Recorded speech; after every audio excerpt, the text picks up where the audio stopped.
It's the Morning Star Drive 117.8. You soaring up with sky, now's the time, don't delay. I'm sitting in my ride and it's time to fly. So let's realign, just listen and fill your mind. Hey guys, how is it going? And welcome to the Morning Star Drive on 117.8. It is Wednesday, July 3rd, and so happy for you joining us. We are ready to start another day together with the Lord. So subscribe to us on YouTube, follow us on SoundCloud, and make sure to support us on Patreon.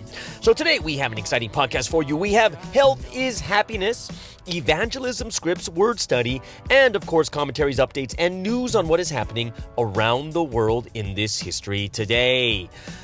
All right, everyone, how are you doing? Yes, it is a wonderful, wonderful Wednesday. Hope you guys have enjoyed your week thus far. Don't forget, tomorrow is Q&A Thursday, and we have it every single week, so get those questions ready. Send them to me whenever you can, and if you haven't yet, leave a like and comment to build our community. Just super happy for everyone joining us every weekday on the Morning Star Drive, so let's get up and support each other each and every day.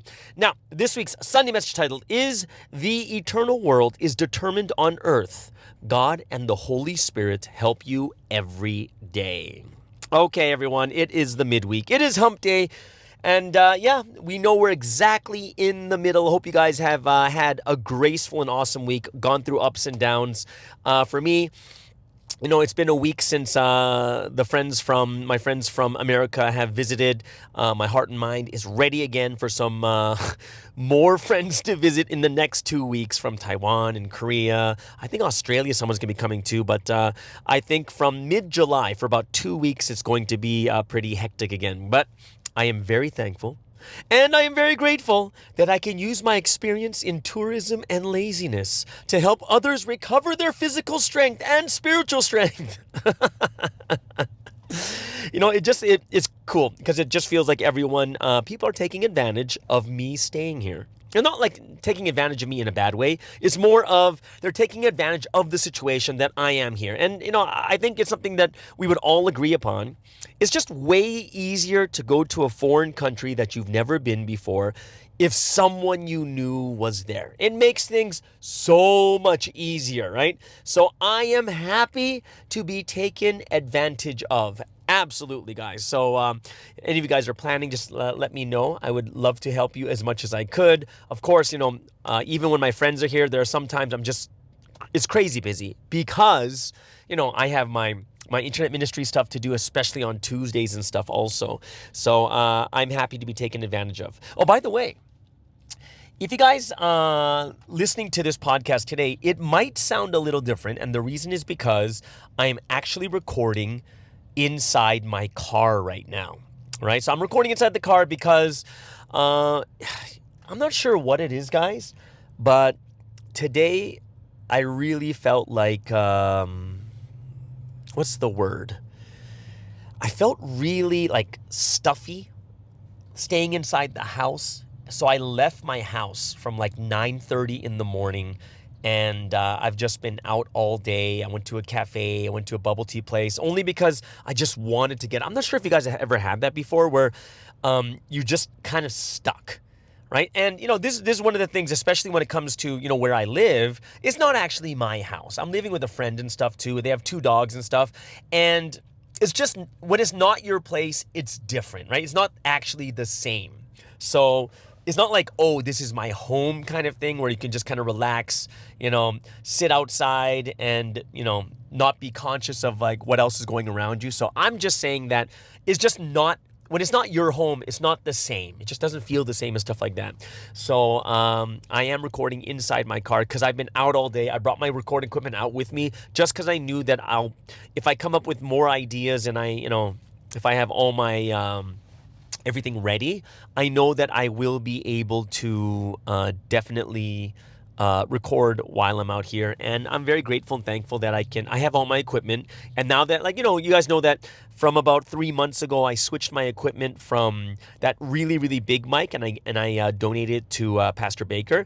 And now I'm using a wireless mic, which is perfect for me traveling because it's so light, it's so small. My bag is no longer that heavy anymore. Right? So I am very, very thankful and grateful that I can record in the car too. So that's another thing I'm very thankful for.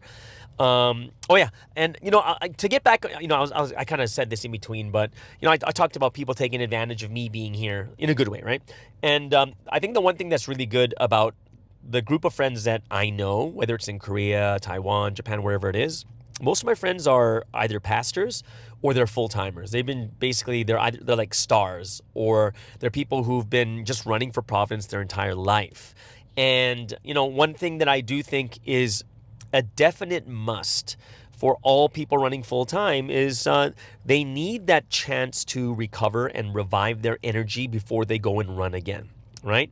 And I think I think it's something really, really good. People take 4 or 5 days off and they go somewhere just to it doesn't mean they're just going to sit around and just sleep all day, which they can do, but it's just a time that they can recover, right? Revive, revitalize, right? Kind of resurrect from all that sleep debt and all that hard work that they've been paying, that they've been doing for the first 6 months, right? So I am glad to help these people recover, revive, get their energy so they can go out and run again. And this is not just for full-timers, it's also for people who work. Everyone needs that vacation time, right? And I hope that me being here, even though it's probably temporary, I can, really revitalize, gain strength again to run, right? And I really feel that a lot of times the mentality sometimes we have, because we hear things like, do it until the end, or put your life on the line, we kind of get that feeling like that means we can't take a break. Sometimes we'll have that mindset like, oh no, I got to run till the end until I die. And the answer is the only way you're going to run until you die is if you take breaks, right?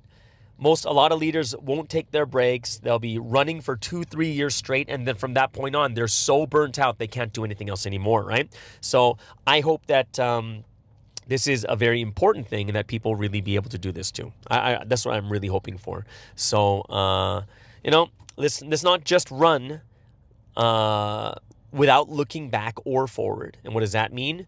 Look back at all the things you've done. When was the last time you had a good break? And without looking forward, meaning, hey, if you want to run even longer in the future, you do need to recoup. You do need to recover.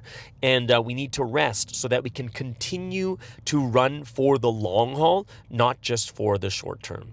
Right. So that's something I really hope that people will take advantage of. And if they, if people are feeling that, oh, maybe I should go to Malaysia or somewhere around here, I am very, very happy and thankful that I will do my best within my schedule to help as many people out as possible. Like, and that's something I really hope that I can do too. Okay. So everyone, how has your week been so far? It's the third day of the week. Well, if you include Sunday, because Sunday's kind of like the beginning, Sunday, Monday, Tuesday. Yeah, it's like three and a half, right? So we're on the fourth day, but it's like 3.5. It's, we're already at the midweek, which is going by super fast. Yesterday, Eddie did a great job on his podcast also, doing an awesome job every single Tuesday. And, he brought it up, and I think it's something that holds true, especially for people who are full-timers, is when you do a podcast or when you do a full, like he talked about in his podcast, is when you do a full length, like a full day's recording, it really is therapeutic. Like, it really is. It is so therapeutic just to be able to let everything out. And of course, it's better to be talking to someone literally, which we may not have that opportunity. But for me, I'm super extrovert. This is like what people always like, oh, Pastor Sky, you're so E. Like when you get your MBTI, the ENTJ, ENFJ, whichever one I am. I'm one of those two, ENFJ or ENTJ, one of the two, right? And they're like, you're so E. And I'm like, it's so true. I am like super E. 93% on the extrovert scale, which is kind of crazy, right? But that's basically my character. I just need to talk to people. Like this weekend, I'm heading out with some of the guys, 5 of us guys, just going out to Penang. Penang is like the food capital of Malaysia. We're going to eat. That's what we're going to do. We're going to eat. And these are all guys that are either married or around my same age, one of the two. And because they're around that age, it's very, very easy to have the deeper talks. Younger people is very, very interesting. younger people, you can have deeper talks, but the difference is younger people, when you have deep talks with them, the younger people are looking up to you and they're going to be looking for advice and trying to figure out things in life, right? So it's not like I'm going to open up to them about the things I'm going through, but I'll do it at a very different level. But when you're with people like a little bit older and someone at a similar level, this is where it's a lot more interesting, because not only are they talking to you, trying to get some advice for that, or it's you, like I myself will do the exact same thing, right? I'm going to be someone who also, someone who is also trying to, discuss and talk and see what,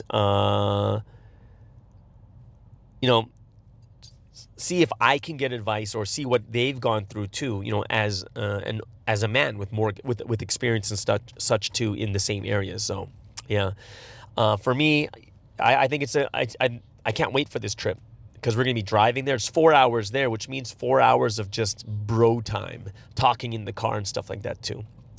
But for Eddie, he's doing these podcasts, doing a great job, and I would say that I'm so happy for him, because he's going to be going to law school soon. He's going to be heading over to move to Florida, and I think Florida's a great state to live in. And I'm kind of sad too, because there's a chance that he may not be able to do Tuesday podcasts anymore. But I hope that God will inspire him and that he will continue and even be able to give us his thoughts on how he's doing in his journey to become a lawyer. I think that would be kind of cool too. And I really feel that I really think that's going to be great to have some lawyers in the Western countries, because I know, like, I know there's a bunch of lawyers in Malaysia, in Taiwan, in this country, in that country, but in Western countries, we don't have that many. I think I only know of one or two in the Western countries, right? And I really feel that I need a lawyer in the future too. Not that I'm going to do criminal stuff, not that I'm going to get into trouble, but it's always good to have a good, trusted lawyer by your side. I think that's something that, that's one of the people you need in your life. I mean, they say that there's 5 people that you really need in life that you really trust. Number 1 was like a doctor, because you don't know anything about it. They can say anything they want, right? A dentist, a mechanic, a lawyer, and a priest. And I think those are the 5 that you really, really need in your life, right? So I think, lawyer, hopefully Eddie will knock down one of those 5 people you really need in your life. And I'm looking forward to be lawyered up by him too, whenever I have any big troubles, or, if there's lawsuits that come out of this podcast or something along that line also. Oh, also, did you guys listen to, on Saturday, Aaron and Chelsea, they have Love in Life. They just restarted their podcast segment again.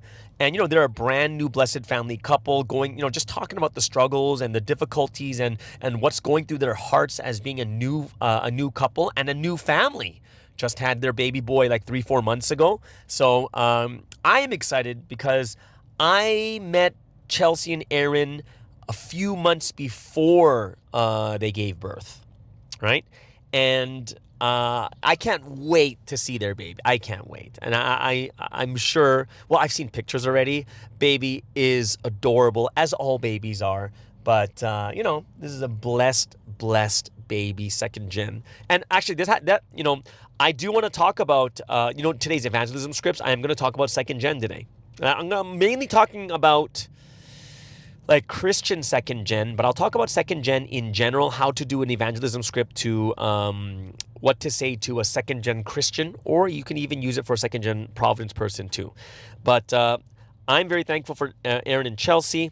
Great to see life from the perspective of a new BF couple, new mother and father raising their child in this history, and really looking forward to getting more insight and seeing how they grow as parents in this history too. So make sure to check out their podcast. It came out on Saturday, Love and Life, and they do have a playlist you could check out there too. It's their 7th episode. So make sure to check out their podcast of Love and Life, all right? Now, I was talking to a friend from Taiwan, and she's also an assistant leader over there. And I used to be her head leader also. And I was like going, hey, you should come visit Malaysia, take advantage of me kind of thing, right? And, she says to me, oh, it's up to God. And I was like, and I went, boo. And she's like, why? And I was like, I think when leaders or people say it's up to God, it's it's something that's true, but it's used as something, as a cop-out. And she's like, oh, what does that mean, right? And it's kind of like a religious lingo that is used too often. I do think it's something that should be used, but it's used too often by leaders or people in general, right? Because when someone says, oh, it's up to God, in most cases, it means that they just don't want to do something, right? It's kind of the same as overused statements from religious people of faith is, I'll pray about it. Oh, if it's God's will. Did you pray about it? Read the word again. Set a condition. These are all things that I look at as like, this is kind of like something that's repeated over and over again. And that's why I think when someone says it's up to God's will, I think the reason why I think it's a cop-out is because when you tell someone it's up to God, you are actually putting all the responsibility onto God. I'm not going to do anything. It's up to God. You know what I mean? Where we've learned very, very clearly in this history is that there are two responsibilities. God's not going to just make a decision for you, right? He's not. God's not going to just say, all right, here, I'm going to just make this decision. No, it's not like that. When it comes to our decisions with God, I think one of the things that we do need to teach people really well is, yes, it's up to God, but not really. Now, what does that mean? It means that in a relationship, when it's between a husband and a wife, you're not going to say, oh, you know what? It's up to my husband. Oh, it's up to my wife. Whatever my wife says, I'm going to do. Whatever my husband says, I'm going to do. That's not a relationship. We're reverting back to like a master and servant where I'm only going to do things that my husband and wife wants to do, right? No, it's supposed to be a time where we discuss together, right? Where God is not just opening doors for you. We need to find those doors first, and then God and you can discuss which door is the best one for you to take, right? We don't want to revert to the former faith. It's just like, okay, whatever God wants, I'll do. Well, what does God want? And we're like, oh, I don't know. And we're only going to like kind of have options where we think it's God leading us. But God can only give you options of what is in front of you. So for instance, if it's my turn, like imagine it's me discussing where's the next place I'm going to go, right? Imagine that. I'm going to try to figure out to myself, where is the next place that I want to go after Malaysia? Now, if I do not do anything, okay, I don't do anything and I just sit and chill here, then what is God going to do? God's going to only open doors that are available right in front of me, right?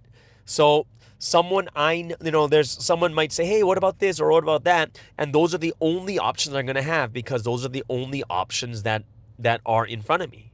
However, if I do my responsibility and I go out and I talk to, some leaders over there in Taiwan, I talk to some leaders in Japan, talk to some leaders in Korea, seeing what's available out there, talk to Singapore, I talk to Thailand, or, I talk to Philippines or America or Canada, what's going to happen is I'm going to start to see all these different things that are available in front of me. And with those things, I'm going to discuss with God. And I think that's a very, very important thing for all of us to understand is if we do nothing, God can only work with what we have in front of us. But if we don't discuss, if we don't search, if we don't go out and try to find certain things, like even for me, one of the things that I would definitely do is kind of what I do now is I'll go visit Korea. I'll go visit Taiwan and I'll see what's out there. Oh, I'll see, wow, this is a great country for this. Oh, this is really good to see here. Oh, this is really good to see here. And when I see these types of countries, what happens? I'm like, wow, that's great. This is awesome. And this is something that I can see myself doing in the future too, right? And I think that this is something that we can really, that all of us have to kind of learn and say, if I'm really going to live that proper life, if I'm going to live that life as a bride of this history, one of the things that we do have to understand is that it's not just us saying, God, do whatever you want. No, it is us and God me doing my responsibility, and from my responsibility, I am going to find more and more places for me to do and go. And from that, what happens next is I'll be able to figure out, God, I have these three options in front of me. You know what I mean? It's almost like this. It's almost like a good example would be, imagine Moses and the Israelites go out from Egypt, but they camp right outside of Egypt, which means that since they only camp right outside of Egypt, the miracle of the Red Sea cannot happen. Why? Because they're not in front of the Red Sea. It's not even an option for God to do something. They had to actually keep walking, follow directions and go all the way towards the Red Sea. Then God was able to do the miracle of the Red Sea. Do you know what I mean? And I think that's something that we have to really recognize and understand is if we don't do anything and we get set free from Egypt and we just decide to live in Egypt, what's going to happen is God can only work with that. And then when Pharaoh changes his mind, we're already in Egypt anyways, and we just remain slaves again. Do you know what I mean? God can only work through the options we have, the ones that we search. It is our responsibility. And I would say it's just like reporting. See, reporting to Sunstream is exactly the same thing, where what you report, which is our responsibility, is something that is that important. So, like, I'll tell you something that's happened a lot, okay? In some of my experiences, where, say there's a complaint, right? Let's say that me as a head leader, or whatever position you're in, whether you're headquarters or whatever it is, let's just say a complaint comes in. If you only listen to that side and then report it to Sunstream, what's going to happen is you're going to have a one-sided report. But the wise and the mature, those that listen to the complaint, will talk to both sides, figure it out and say, that's what it means. Okay, now I see both sides. And guess what? In most cases, you don't even have to bring it up. You should be able to resolve it on your own anyways, kind of thing. You know what I mean? Like, if you don't even have the capability of that kind of shows like a sign of the level that you're at. If you can't even resolve those things. Like, I know some things are going to be very, very difficult because of people involved. I understand that. But if there's no attempt to know both sides and then report up, for me, that's like, wow, like that feels like something that is so, it's just not at the level it should be. You should be listening to both sides first and then going up. But many times there's always problems happen because the reporting is done one-sided or not talking to both sides, and it just ends up there, right? And I would say that is something that we really, really have to think about very carefully too, right? So that's something that, that's kind of the point I want to give to you is, it's kind of funny because this whole conversation came up from someone saying to me, it's up to God. And I'd be like, no. It's up to you and God. You got to search. You got to go check things out. And then on top of it, you need to have a discussion with God, not just, God, tell me what to do. God, tell me what to do. No, remember, there's free will. Free will meaning God always says that you have that 10% and God's going to respect that 10% too. God, I really like this. God, I don't like this. God, I'm really struggling with this. God, is this something that's good? But if you want me to do this and if it's something that's going to help me to grow, I will do this. Do you know what I mean? Like, I think that's something that we really have to open our hearts and our minds towards too. Okay? So that's something that it's interesting how that entire conversation I did for the last 7-8 minutes comes from this one fun talk I had with a friend from Taiwan. Before we get into the evangelism script for this week, something cool that I saw. I had a good friend I was talking to a friend from Korea, a pastor over there, and they said, have you heard this person's testimony? I was like, no, I haven't heard this person's testimony at all. I'm like, I don't even know who that pastor is. However, I saw the video, and the video was Pastor Joseph, who's in Africa. He's in Korea right now giving testimonies, and I was like, whoa, that's so cool. But, I don't go by his Korean name. I only know him by his English name, like Pastor Joseph, Pajo, right? And, he is an amazing evangelist. His English is not even perfect, but he has evangelized some great people in the foreign countries. He lectures well too, even though it's not his number one language, and he's doing an awesome job over there in Africa. And he's over there giving these testimonies in Korea about Sierra Leone, West Africa. And he's testifying about the buildings that they're building for their churches, about the amazing miracles God is doing there in Africa, and you can hear it when he's testifying. So many people are receiving a ton of grace from it. So I really hope that in the future that he'll be able to come. Well, I'm not sure if he can come back to America because of visa status, but I do hope that he can give those testimonies in English too, because I saw him giving it in Korean, but I hope it's something that he'll be able to give to foreign countries also. All right? Either way. So yeah, that's a couple things that I've just been thinking about. Hope you guys have been enjoying your Wednesday thus far on this podcast. We do have evangelism scripts next. These are the things that you can learn so that you can help evangelize more people on campus. And we're going to talk about what you can say to people who are second gen, third gen Christians, or second gens in Providence too. All right. So before that, let's get into the first music break of the day.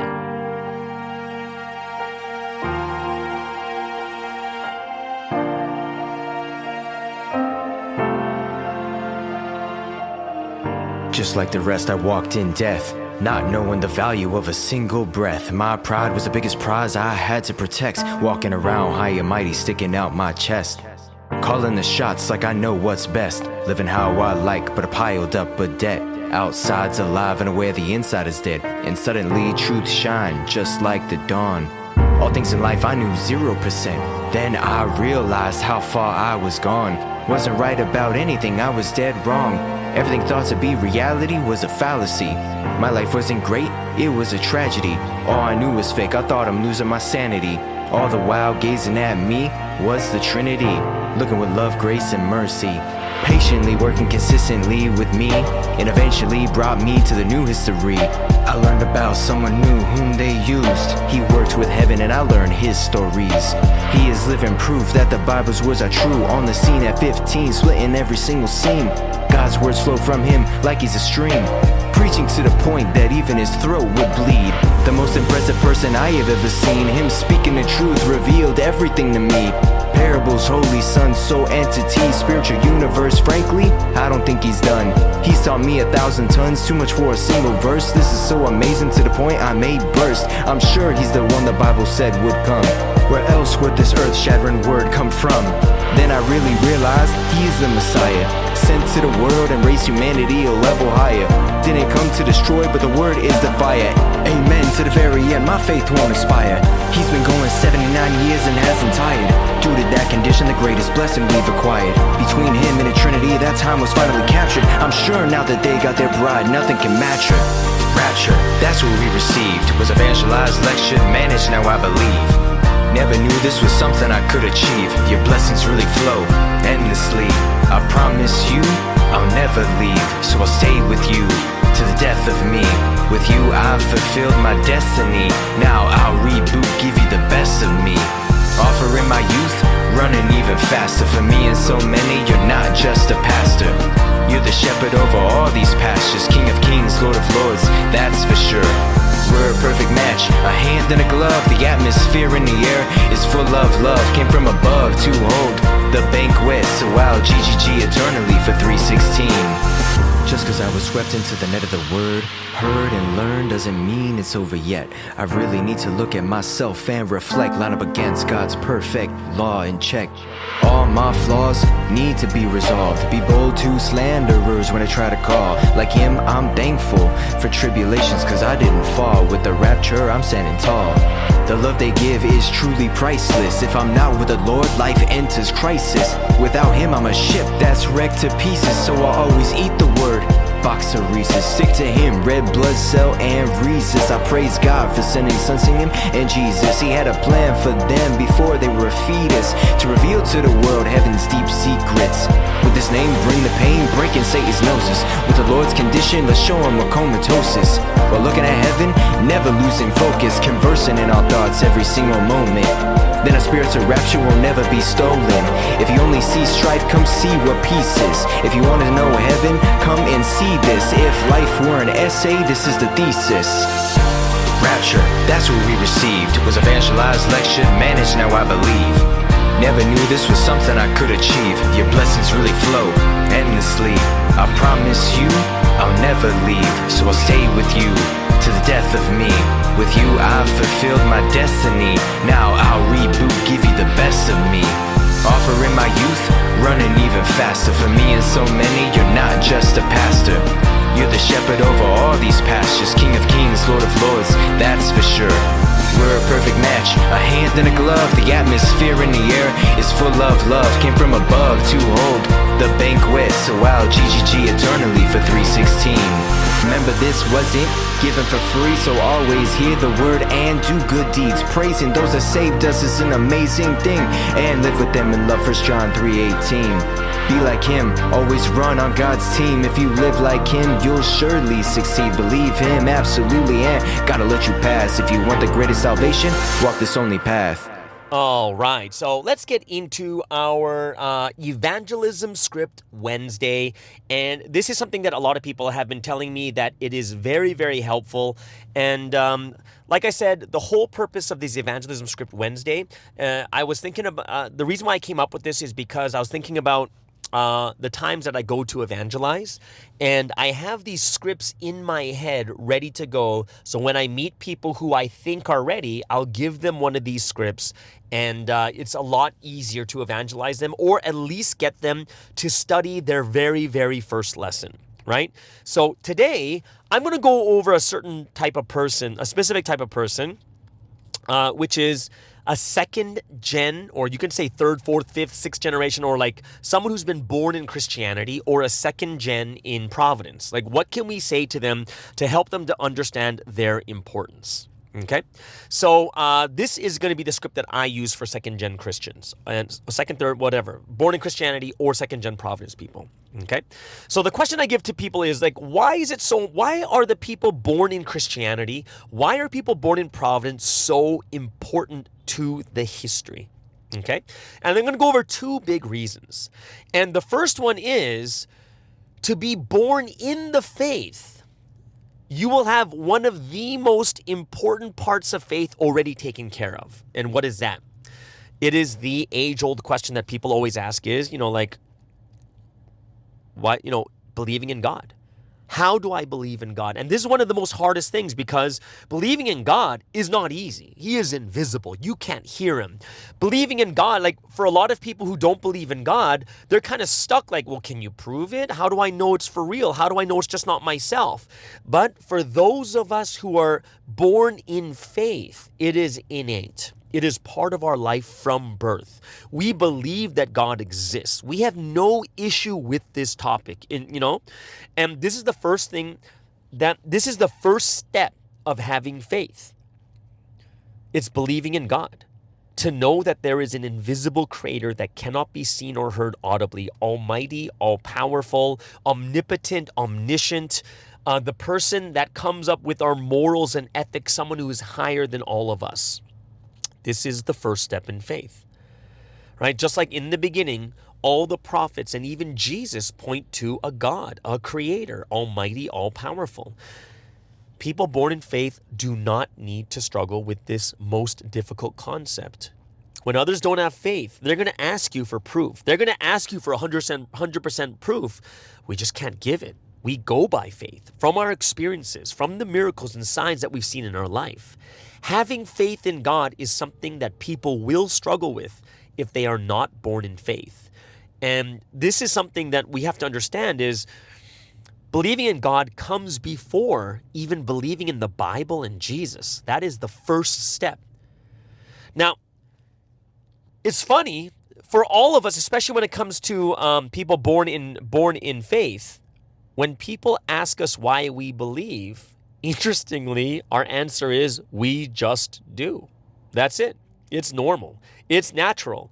It is a blessing that we have received as someone who is born in the faith.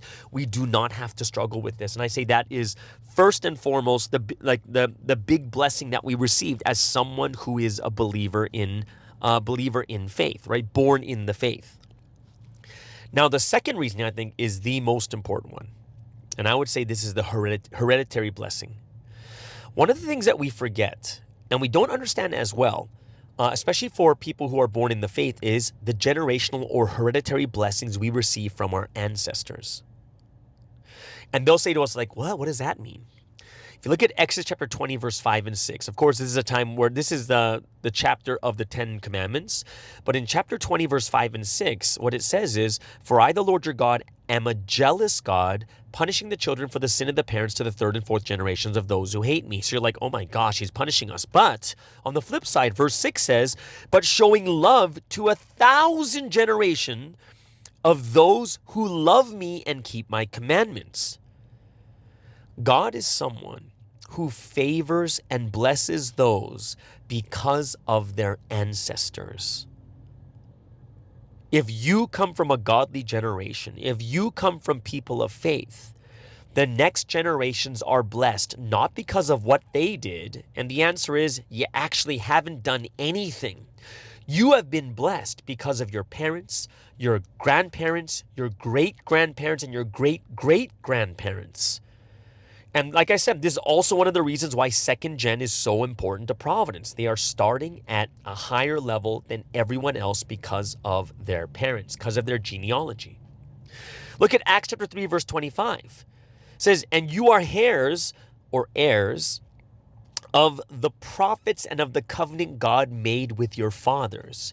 He said to Abraham, 'Through your offspring, all peoples on earth will be blessed.'" Why is God blessing Abraham? Not just Abraham, even through his offspring. And that's why whenever Jesus says, "I am not a God of the dead, but of the living. I am the God of Abraham, Isaac, and Jacob." And through them and through their offspring, the whole world has been blessed, right? If you look at how much the world has been blessed, half the world is believing in an Abrahamic religion, whether it's Islam, Christianity, or Judaism. They're all blessed because of Abraham's blessing, right? And what's even more crazier about this ancestral blessing is if you look at 1 Kings chapter 11, verse 12, God is going to punish Israel because of the idol worship that's happening, and it's Solomon's fault, right, for bringing in all these idol worshiping concubines and wives. But what he says to Solomon is interesting. He says, "Nevertheless, for the sake of David, your father, I will not do it during your lifetime. I will tear it out of the hand of your son." Even God withholds punishment to Solomon because of his father. That's how big the blessing of your ancestors are. What does this mean? It means that you're not gaining blessings in your life just because of what you did. Which means that even when I look at my life, I can't look at my blessings and just say, "Oh, I've been such an amazing, righteous person in Providence, and this is why I'm so blessed." No. I would say more of your blessings are done because of your ancestors.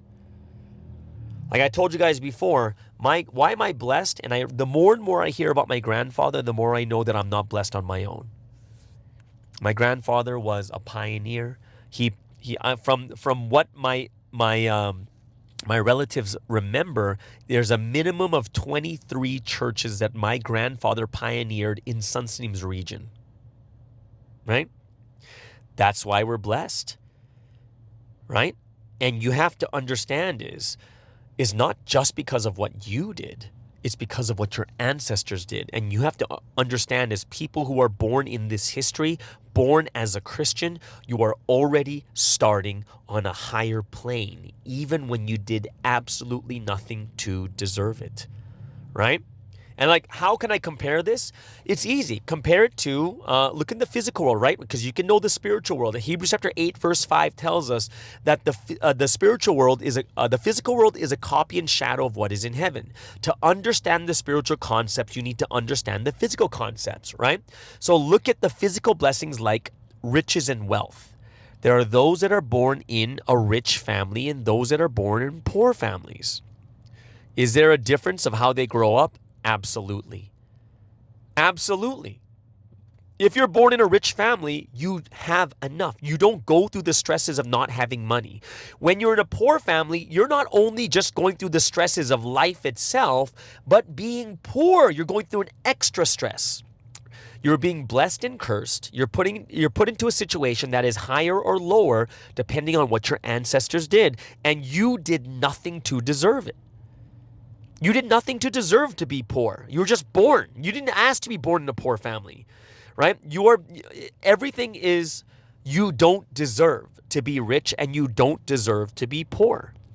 And that's something we need to understand is, this is why people who are born in the history, you are born on a spiritually higher plane as a second gen Providence person. You can't help it.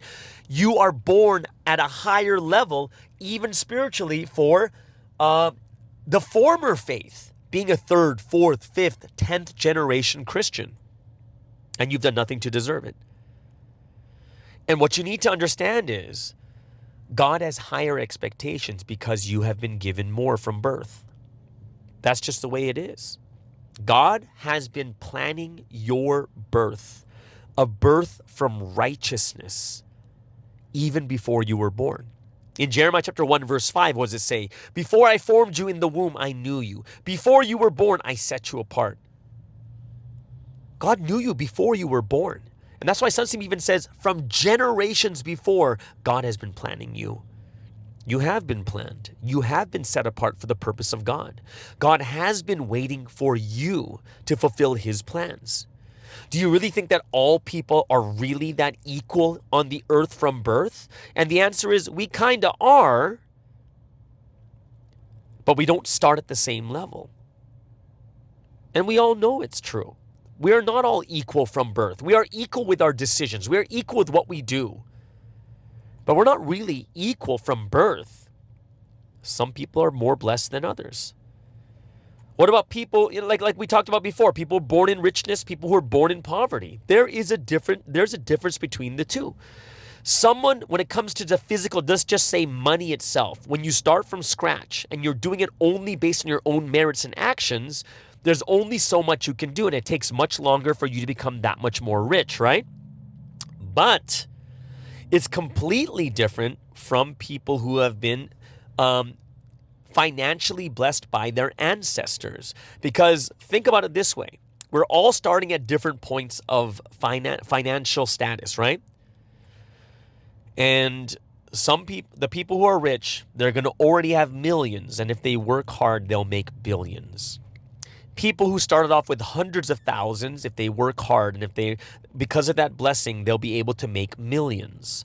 People who start off with nothing can make maybe tens to hundreds of thousands. And people are starting minus in crazy poverty. They have to work even harder to get to that level.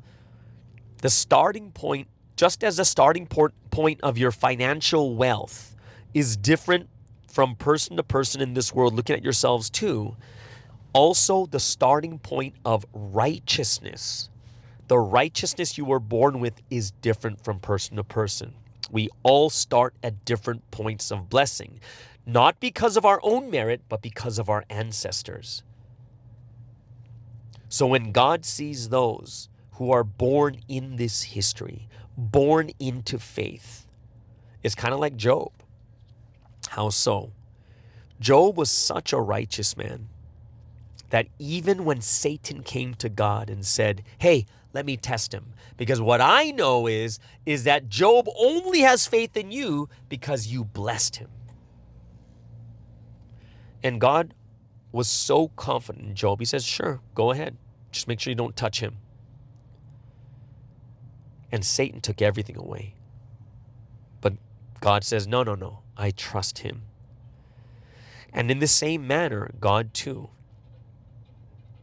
as he looks at us, the people who are second, third, fourth generation Christian, born into this faith, or second generation Providence, he has that same expectation. He says, no. Go ahead, try it. I trust them. I trust them. And he trusts that they will be good. They will be righteous. They will be great. God has made plans for us, especially those that are born in this history. And this is absolute.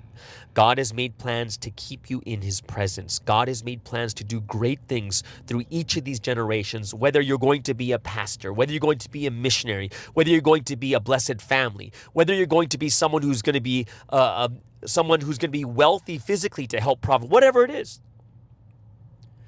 And someone's going to say, well, why not use the Gentiles? Or why does it have to be, why is God putting so much hope into these people? And like I said, because those that start at a different level, they can go from millions to billions instead of thousands to 10,000s or 10,000s to hundreds of thousands. When you look at who the chosen people are, God chose Israel. Did he look to Babylon? Did he look to Rome, to Assyria? Did he look to any of those Gentile nations? The answer is no. He started off with the chosen people because they start at a different level. He's been working with that nation for 4,000 years. And you are chosen too, even before birth. And he is looking at you. He's not looking those on the outside. He's looking at you. And we have to realize that those that are born in faith have a responsibility. Kind of like the responsibility of the firstborn. They're the ones, regardless of, what's going to happen, they are blessed with half the fortune of the family.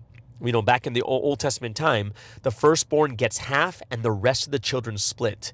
So even if you look at Jacob's family, Jacob had 12 sons. Reuben was the eldest. Reuben would get half of Jacob's fortune, and the remaining 11 children would share the other half, because that's the responsibility of the firstborn, to take care of his father's duties and affairs.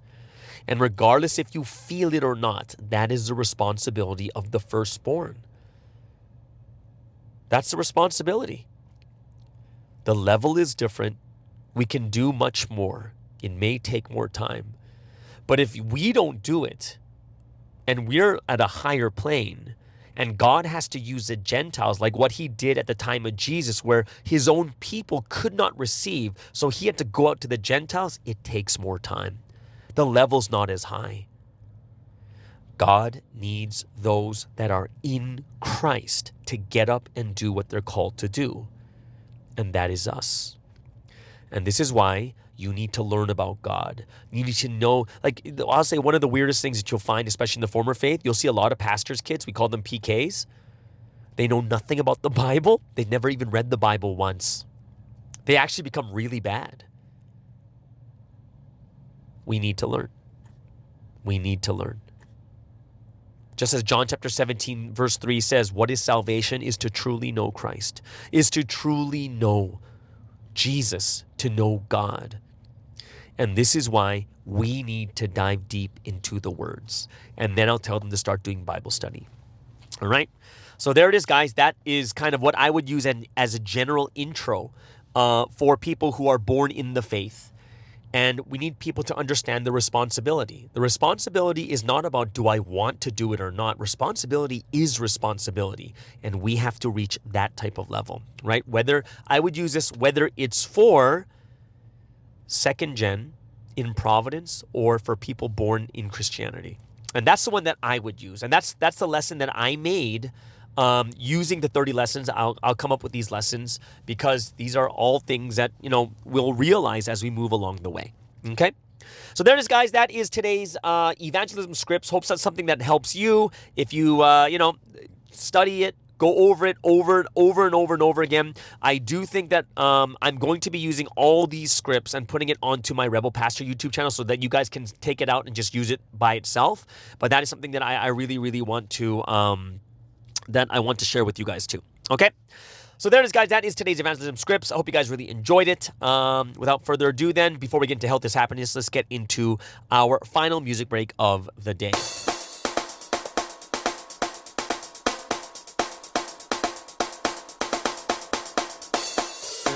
Yeah, Providence represents. See you're in West Africa. The rapture's time has come. The rapture's time has come. The rapture's time has come. Cause the bridegroom has come. The rapture's time has come. The rapture's time has come. The rapture's time has come. Cause the bridegroom has come. The rapture's time has come. The rapture's time has come. The rapture's time has come. Cause the bridegroom has come. The rapture's time has come and I will live happily with our family. Cause we realize wonderfully. The rapture's time has come and I will live happily with our family. Cause we realize wonderfully. The rapture's time has come. The rapture's time has come. The rapture's time has come. Cause the bridegroom has come. The rapture's time has come. The rapture's time has come. The rapture's time has come. Cause the bridegroom has come. The rapture's time has come. The rapture's time has come. The rapture's time has come. Cause the bridegroom has come. This is the time of the rapture. Our spirit is the rapture. We read our history together in this mission. We receive the new words. We receive the good words through the man of mission that receive the vision, that receive the wisdom and get all the passion. And get all the passion in this mission. Cause our God is the God of life, not a God of death. The providence is to make sure we represent. To become a bride who listens to the word of right. Come on now, there is the word of life. There is the word of life. The rapture's time has come. The rapture's time has come. The rapture's time has come. Cause the bridegroom has come. The rapture's time has come. The rapture's time has come. The rapture's time has come. Cause the bridegroom has come. The rapture's time has come. The rapture's time has come. The rapture's time has come. Cause the bridegroom has come. Has come, the rapture's time has come. If you're still waiting, ladies, it's better hear this one. Christ has come to the man on mission. Some sound a hit, but what them take action. You living out stop, you better wake up. Wake up and take this mission and stop. Let's move, come on, let's set this fall. Cause us this vision we must fulfill, say. The rapture's time has come. The rapture's time has come. The rapture's time has come. Cause the bridegroom has come. The rapture's time has come. The rapture's time has come. The rapture's time has come. Cause the bridegroom has come. The rapture's time has come. The rapture's time has come. The rapture's time has come. Cause the bridegroom has come. Because of the rapture now we are in joy. So never for life to be destroyed. So now I can say, so now I can say, so now I can say, we live in joy, we live in joy. So now I can say, we live in joy. So now we are raptured. The rapture's time has come. The rapture's time has come. The rapture's time has come. Cause the bridegroom has come. The rapture's time has come. The rapture's time has come. The rapture's time has come. Cause the bridegroom has come. The rapture's time has come. The rapture's time has come. The rapture's time has come. Cause the bridegroom has come. The rapture's time has come and I will live happily with our family. Cause we realize wonderfully. The rapture's time has come and I will live happily with our family. Cause we realize wonderfully. The rapture's time has come. The rapture's time has come. The rapture's time has come. Cause the bridegroom has come. The rapture's time has come. The rapture's time has come. The rapture's time has come. Cause the bridegroom has come. The rapture's time has come. The rapture's time has come. The rapture's time has come. Cause the bridegroom has come. Okay, so let's get into our final segment for this Wednesday podcast. We're going to go into health is happiness, and we're going to do some review when it comes to mental health. So Dr. Zinni over there in Canada, she did a series on mental health, and we're going to start off with anxiety. So those of you guys out there might be going through some of this. I hope that this will help you guys out with your mental health. So please welcome all the way over from Canada. This is Dr. Zinni with Health is Happiness. Hi, everyone. It's another Wednesday, and welcome to episode 27 of Health is Happiness. I'm your host today, Dr. Zinni from Ontario, Canada, where I've been practicing family medicine for the last 12 years. So today we're going to focus on the important topic of mental health, specifically anxiety and depression. For this episode, we're going to focus on anxiety. So as Sensei Yim has taught us, our thoughts are our life, and our brain is that important organ that helps us connect with God to stay on the right path, discern what's right and wrong, and decide how we should act. Protecting our mental health and keeping it in a good state is crucial to helping us manage and cope with our everyday stressors so that we can stay strong even in the face of difficulties. But before I jump in, this is a disclaimer that any advice or education I give here isn't meant to replace seeking medical help, seeing your doctor, counselor, psychotherapist, or taking specific medications. Instead, my goal here is to give you basic knowledge and practical tools that you can use to supplement your coping strategies or build upon the skills you already have. So first off, what is anxiety? We've all felt it, right, to some degree? Anxiety is our body and mind's reaction to something dangerous, threatening, stressful, or even something unfamiliar. It's a spectrum. Sometimes it's mild, like a sense of uneasiness, nervousness, worry, or distress. So when you see that huge, hungry animal in front of you and your heart starts pounding, your hairs stand up on end, you're sweating and you're panicking because what you do next determines your fate, you get that extreme feeling of fear, right? That's anxiety. Isn't that heightened response normal? Yeah, actually that's normal. It's your mind and body warning you that there's a threat in front of you so that you can focus and act accordingly. So why is anxiety a problem then? Well, it's not, if it's temporary and appropriate to the situation. It's adaptive in that case. A certain level of anxiety helps us stay alert and aware and to focus. But what if this anxiety state were prolonged? So prolonged it became chronic, or it came on when you didn't want it to come on. Where anxiety becomes problematic is when it's constant, excessive, unwarranted, or it starts to interfere with your everyday life. Maybe you're now avoiding certain situations, not able to attend work or school or church, not able to perform well at what you normally do, or it's affecting the way you interact with others or your relationships. Then that's when you know it's not just normal adaptive anxiety, and you should seek treatment. Clinical anxiety is when it's no longer helpful and it's working against you now. See, when you feel stress or anxiety, your body secretes hormones including cortisol, glucagon, epinephrine, norepinephrine.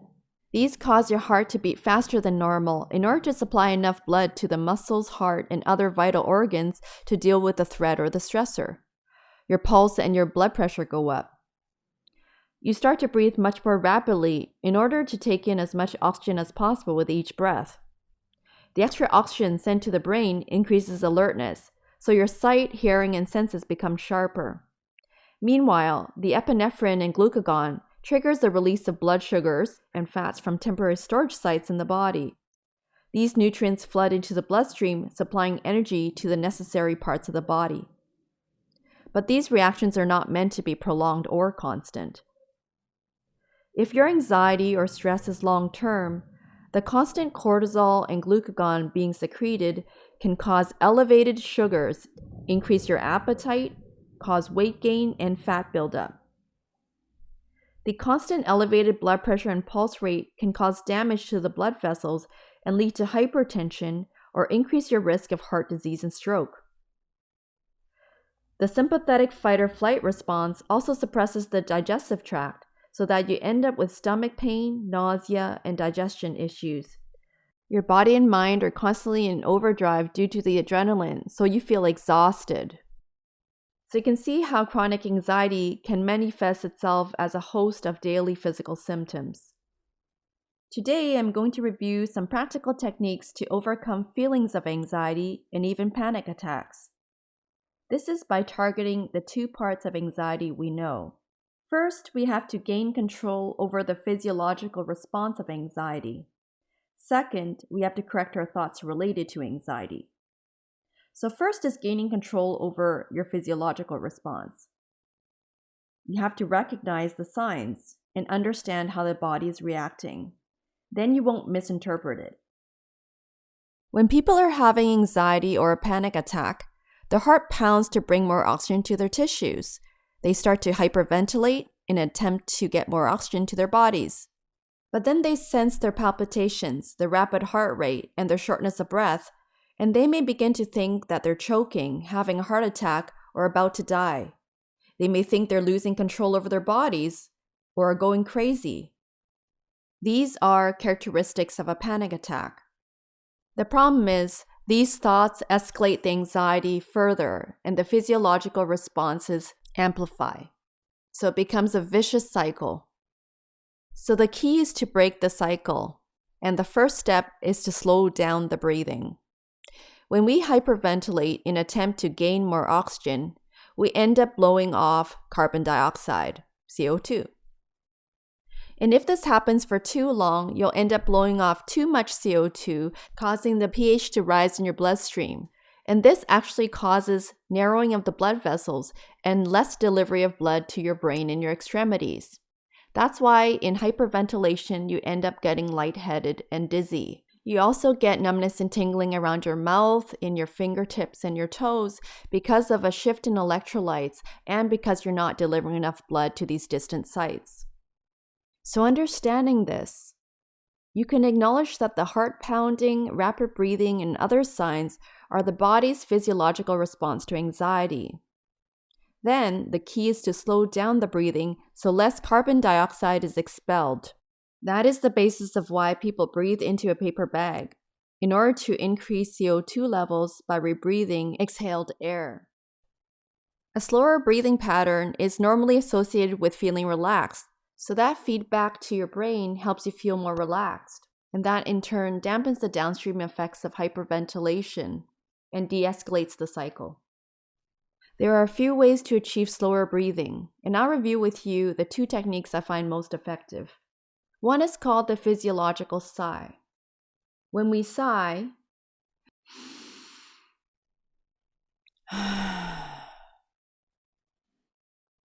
it's a deep inhalation followed by a pause and then a full expiration, letting go of all of your air. Because there is that pause, and because the expiration phase is prolonged, this naturally slows down the breathing. And once you expel all of your air, your next breath in tends to be a more normal breath. We talk about abdominal breathing a lot. This is where the diaphragm lowers to expand your lungs, and your abdomen pushes out as a consequence. We find ourselves breathing naturally or normally when we're sleeping or relaxed. I find that with the physiological sigh, the normal abdominal breathing comes naturally without hiking up your ribs or using accessory muscles to breathe. And sighing is our normal way of letting go of our stress. So it naturally relaxes you. It's also easy to learn and access when you need it. Okay, so on to the second technique. If you need a bit more structure, you might find boxed breathing effective for you. Boxed breathing is breathing as if you were tracing a box. Each side of the box is 4 seconds long. You first start off with an inhalation of 4 seconds, best through your nose. This is followed by a pause of 4 seconds. And then you exhale for 4 seconds, and you pause again for 4 seconds. This technique ensures that your expiration and inspiration phases are equal, but the 4-second pauses in between ensures that your breathing rate is not too fast. Okay, so now you know the techniques to gain control over your physiological responses. Next is controlling your mind and your thoughts. When you're having anxiety in the moment, you can do a few things. You can reassure yourself with positive self-talk that everything is going to be okay. You can use logical thinking so you're not misinterpreting your bodily symptoms as something more. You can focus on a soothing word such as peace or calm, visualize yourself in a tranquil scene or a happy place. Distract yourself or be mindful about things in the room. So focus on something else other than your anxiety. Try 5 other things in the room around you to get your mind off of your bodily symptoms. And of course, let's not forget, you can use prayer and meditation to help calm yourself. It's important to note that all of the techniques you've learned in this episode have to be practiced over and over again until it becomes automatic and easily accessible at the time you need it. There's also a very powerful technique called CBT, Cognitive Behavioral Therapy. In the next episode, we'll go over in detail how we can use CBT to correct unhealthy thought patterns that provoke the feelings of anxiety and depression. We'll also talk about how we can realign our thoughts with God to overcome mental health conditions like depression. So it's now the end of this episode. I hope you've enjoyed learning about anxiety. Take care and join us for the next episode on depression. And thank you, Dr. Zinni, for another wonderful episode of Health is Happiness. And you did talk about anxiety today. Hope it's something that helps a lot of people out when it comes to their mental health. If you have any questions, please let me know or put in the comments below so any of these doctors will be able to answer your questions too. Okay? So there it is, guys. That is today's Wednesday podcast. Hope you guys really, really enjoyed it. Have an amazing and awesome Wednesday service tonight. And we'll see you guys again tomorrow on the Morning Star Drive on 117.8.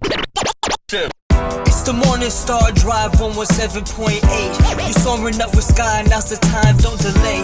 I'm sitting in my ride and it's time to fly. So let's realign, just listen and feel your mind. I'm burning with desire and the passion. Nobody can stop me when I'm like this. I got my head in the zone, you know. I'm on the Morning Star Drive, you know. I'm burning with desire and the passion. Nobody can stop me when I'm like this. I got my head in the zone, you know. I'm on the Morning Star Drive.